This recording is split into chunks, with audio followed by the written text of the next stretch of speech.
Keyframe art is dead. Well, actually, I don't think it's dead at all, but I do believe that we are coming to the end of a cycle in the realistic concept art community. But you know what? I thought let's just first grab your attention with this stupid clickbaity title, and let's take it from there, okay? Now, I've been actually thinking about this topic for quite a while now, and I've been talking to other artists, and I've been hearing from left and right that quite some very, very skilled and talented artists are having quite some trouble finding stable jobs at the moment. And now, well, obviously, a lot of this can be attributed to the crisis state that the industry is and was in. And while I do believe it's bouncing back a little right now, it's been pretty brutal, right? There's been lots of layoffs, lots of people having trouble finding new jobs, lots of people questioning their own abilities and their potential as a professional artist. And I think it's time we open the conversation about this, okay? Now, a little disclaimer before we dive in. I might be wrong about every single thing I'm saying today, but you know what? I'm tired of being afraid of being wrong, okay? Like, I think it's a lot better to just talk and be wrong and have a healthy conversation than not saying anything at all, okay? So in order to like kind of fully paint this picture, okay, let's go back to the start of the cycle that we're ending right now, okay? So let's go back to about, I would say, 2013. There was this little game that came out, and it was quite popular at the time. Like, it had quite some sales. I think it was called The Last of Us. Okay, now obviously I'm shitting you. The Last of Us was ginormous, and it had so much influence on me as a young concept artist, and it had so much influence on the way I thought about creating images. Just as a whole, like, I know I wasn't alone, okay? Like, if you kind of started out around that time, okay? Like, you know just how important and how giant these concept art images were. And I'm talking about, like, these classic realistic concept art images made by people like Shadi Safadi, like Maciej Kuchara. Obviously, there's many, many more. But, I mean, like, you guys know, okay? See, the thing is, I believe that what The Last of Us did for the concept art industry, for the realistic concept art industry, that is, it raised the bar of visual quality and finishing level to such a high degree that all of a sudden there was, this giant demand for creating these realistic concept art images, because obviously other game developers, they watched The Last of Us 2. Well, not The Last of Us Part 2, but I mean, like, they watched The Last of Us 2. And they want to jump on the wagon as well. And, it kind of set this very high bar of artistic quality and finishing level. And games like, to me, but, this might be personal. To me, games like at that point kind of went from having like this arcadey character to being like a cinematic experience. And I know The Last of Us wasn't the first, but it was one of the most important ones in the game, in the history of gaming. So what happened is a lot of game developers wanted to jump on the same bandwagon, wanted to get like kind of meet the same visual quality. So all of a sudden there was a very, very high demand for people being able to create concept art images that were finished to a very high degree. Finished, I mean, like, there was lots of attention and love put in lighting quality, in textural finish, and kind of blending in all and getting rid of all the traces. I mean, that was like a thing back then, right? Like, hide your traces. Like, if you can make sure that you can't really see what are your brush strokes, what are photos, what is 3D, then you were good to go, right? And you put in like a classy composition and have like a simple story. If you're good at this, you would have a job.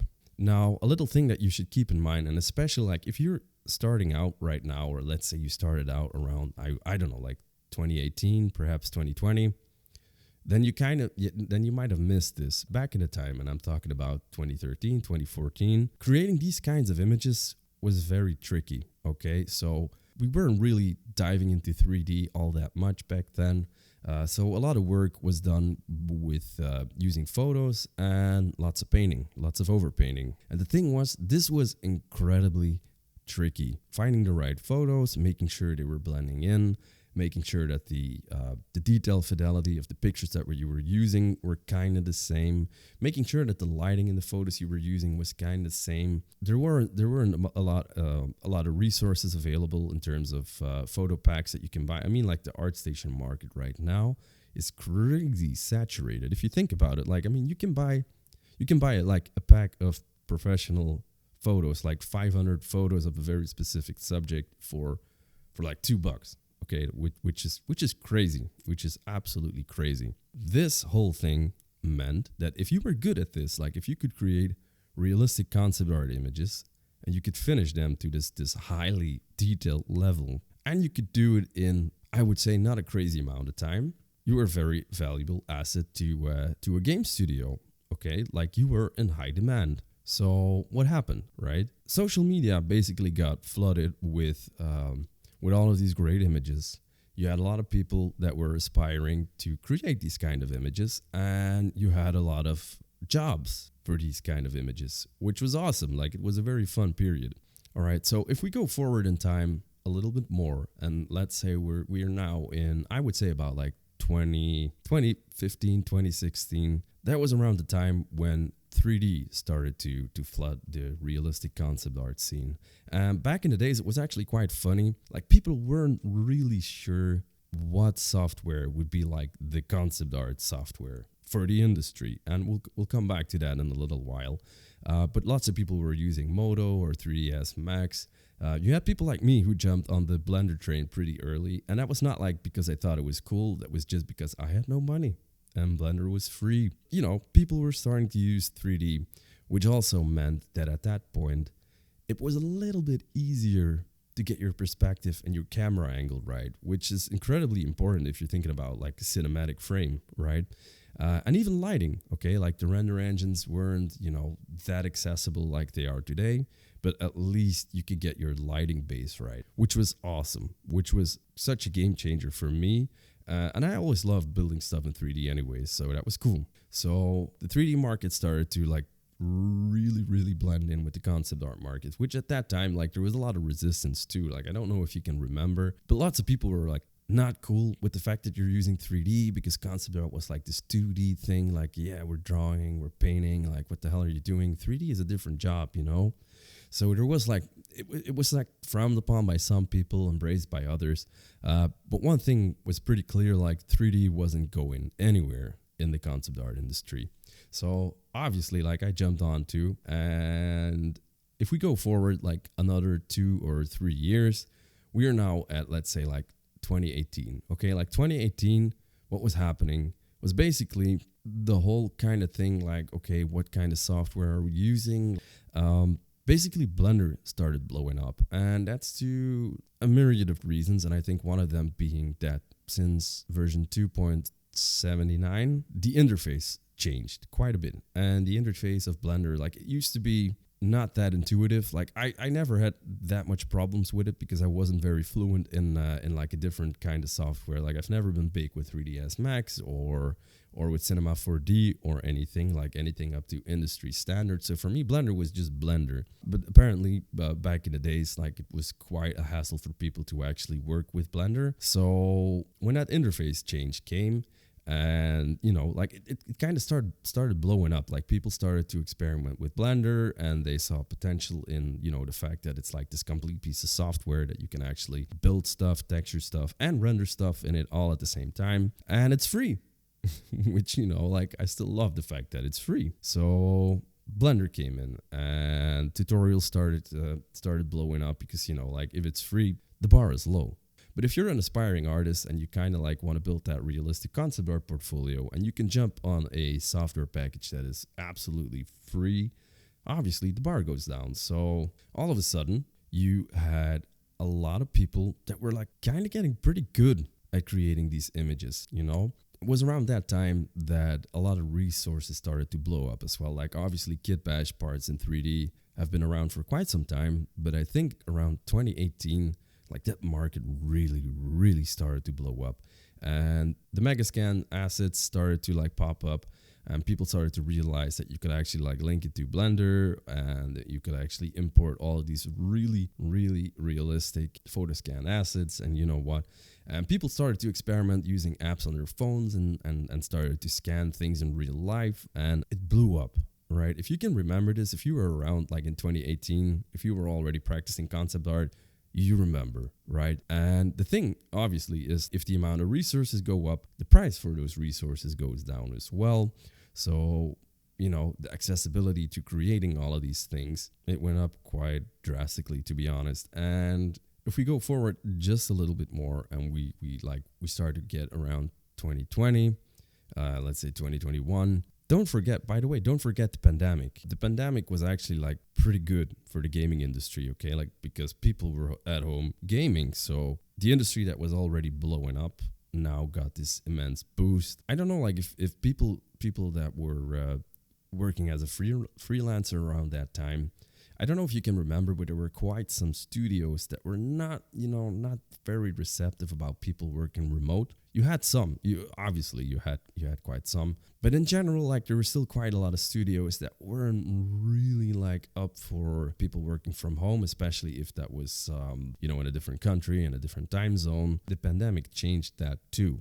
Like, if you still remember that, I mean, what is it, like 4 years ago or something? A lot of studios kind of became open to that idea of working from home, which also means that, like, a lot of people that were skilled and that had quite some potential to be a concept designer or a concept artist, but were kind of held back by the fact that they were living like in this remote country, or didn't really had the resources to move to another country or whatever. All of a sudden, those people were in game too. So what does that mean? Where are we at right now? Let's say like right after the pandemic, you were kind of like in a place where you had a lot of people that were so incredibly good at creating these realistic concept art images. People were coming from all over the world, okay? So also from lower income countries, which means that you had a lot of people too that were willing to work quite a lot cheaper than, for instance, someone like me from Belgium, where living cost is quite high. And you had all of these resources that were blowing up,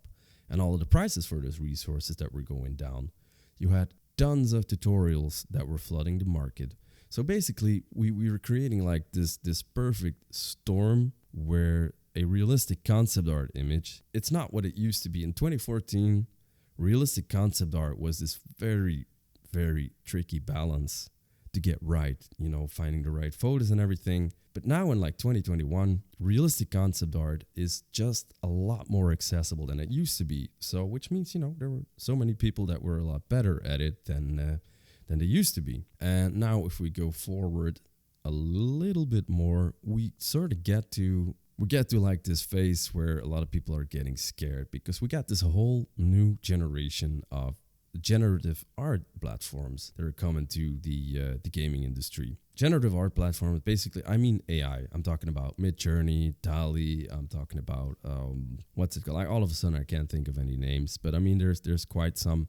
And even like right now, 2024, we're looking at things like Sora AI. It's absolutely mental, okay? But for me, this also means that we are kind of like at the end of this realistic concept art keyframe cycle, because something that used to be quite difficult to create, and which made you very valuable if you were able to create that, kind of boiled down to like 2024, where it's actually not that difficult anymore to create these highly detailed images. And we're actually like coming to a point where most likely in about 2 or 3 years, that extra 20% where you're like really pushing lighting quality and textural quality and making sure that all like the detail fidelity is just right on point and neatly balanced. This kind of stuff will get sorted by AI software. Okay. So to me, this kind of indicates that we are at the end of this realistic concept art keyframe phase. So what can you do?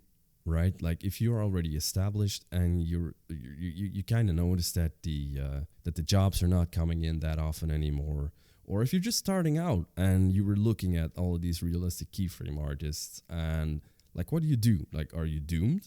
No, Not at all. Not at all. You are not doomed. But I do think we kind of have to look at the value that are in the value that's in your images, okay? Because like that textural quality, for instance, the value of that is going down. The lighting quality, the value of that is just going down. But what's in demand right now? Or let's just say like what will be more in demand with all the generative art stuff? I believe, and like I said in the beginning, like I might be wrong about every single thing, but I think that we are going back to sort of where like concept art was at in 2008-ish. And I don't mean as in finished quality or sloppy painting or crappy photo bashing, but I mean just in terms of core quality that people were looking for in a concept artist was basically just someone who's very good in coming up with fun ideas.